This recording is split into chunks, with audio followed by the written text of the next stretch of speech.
Welcome to Spotlight on Frazee.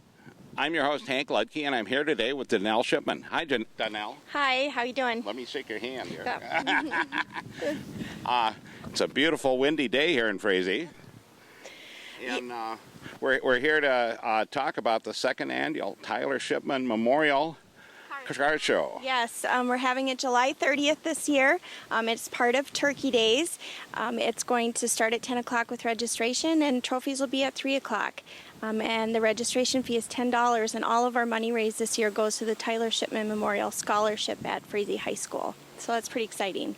Yes, it is. You know, I know you had quite a turnout last year. How many cars did you have last year? We had cars, and about half of those were Fieros. So that was, it was actually one of the largest Fiero gatherings in the country, so in our little town, which is pretty exciting.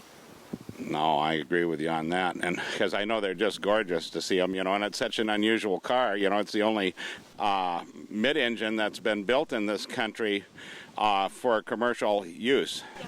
Yeah, and I think, and I could be wrong on this, but I think the first year they built them was 84, and I don't think they built them past 86. So they're just for a couple years, and so there's not that many of them out there anymore. And some of them that came were completely restored, and some of them were in the midst of being restored, but they were all pretty fun to look at, as well as all the rest of the cars and motorcycles that showed up too.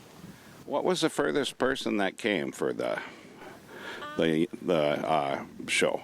I think the furthest traveler last year was from Texas, a guy named Stewart, and he was actually here for the rebuild of Tyler's car too, and he's coming back this year too, and he drove his Fiero all the way from Texas to Minnesota, so it was quite a trek.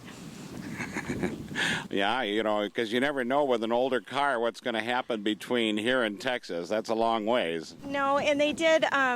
there was a caravan of Fieros that came into Frazee that day all together, so they met up in the cities. And between Stu and some of the other cars, they did definitely have a few bumps along the way. Somebody lost a tire. I think they had a fuel pump go out, and there was just some kind of crazy things that happened. But everybody just stopped and fixed whatever was wrong and then carried on to Frazee. So it made for a good story.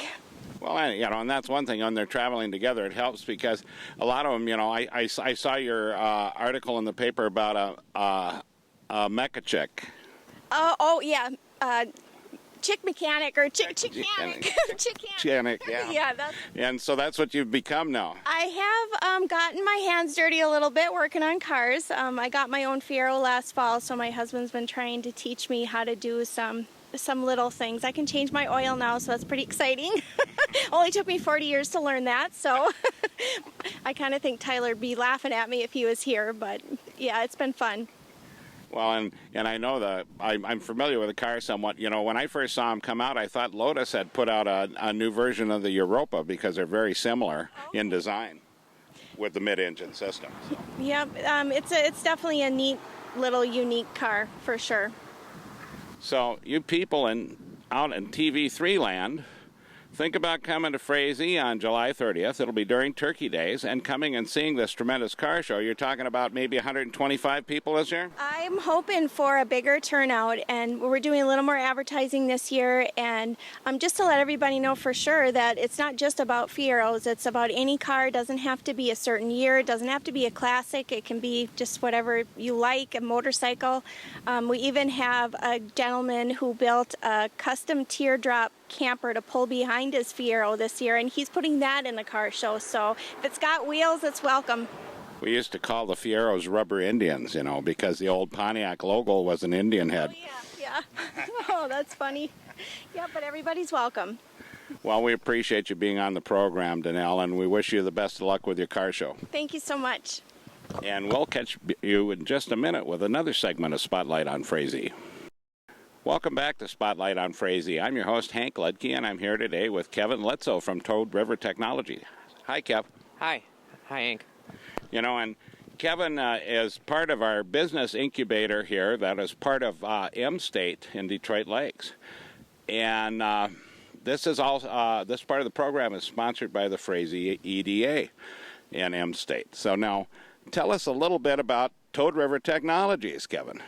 Well, Toad River Technology is a computer repair, network support business for both the home, office, and small business. I support businesses throughout the area, Perm and Detroit Lakes, and even a business up in Bemidji right now. Also, any of the home offices and individuals that own computers basically throughout the area do on-site and in-office repair. Done some website development for a few different businesses, and host right now, I guess, about a dozen different websites.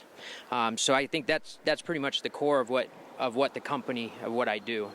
And you even work on things for the city too, don't you? Yeah, I guess I would consider them one of the businesses that I support. So, and it varies. One day it may be working on a point of sale system for the city, and the next day it may be working on a database that keeps track of a company's inventory. So it's really varied, on the different things that I've worked on since I've opened up here. Now, what made you decide to get in that field? I think computers have always been a hobby as such. I built my first computer back in 1993 when I switched over from the old Apple IICs, and so I've just been hooked on technology ever since then, and it's part of what I did in the military too for 20 years. And then they kicked you out, huh? No, I retired. There was no kicking out. I had to apply for the door. Oh, they didn't want to let you go. No, that's always their choice. Well, and then now, so you started this as a hobby, plus what you learned in the military, and then how did you get involved with M-State? That actually just came by just a stroke of luck, really. It was a little blurb that was in the Frazee forum about EDA looking at potentially opening an incubator business here in Frazee, and so that's really how it all came about. And then I went to a seminar with M-State to find out a little bit more about the incubator and what they were going to offer, and that's how I ended up here. And it seems like it's working pretty good for you so far. I'm definitely busy, and yeah, it's been much more successful, I think, than I thought it would be initially. And your family's from the area, of course. Oh yeah. I grew up and graduated from Frazee, and my family is from here. So, yep. And that makes it kind of nice. You live out by the Toad, right? Yep, past Toad River out in Evergreen. So it's kind of nice to be back around in an area where I grew up after being gone for 20 years, definitely.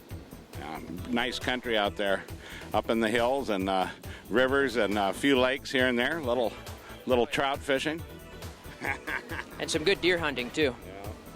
Well, we appreciate you being on the program, Kevin. And so, if anybody's interested in getting a hold of Kevin, what's your number, Kevin?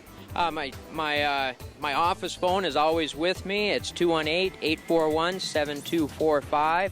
And then you can also contact me through my website at www.toadriver.net. I appreciate you being on the program, Kevin. All right. Thank you.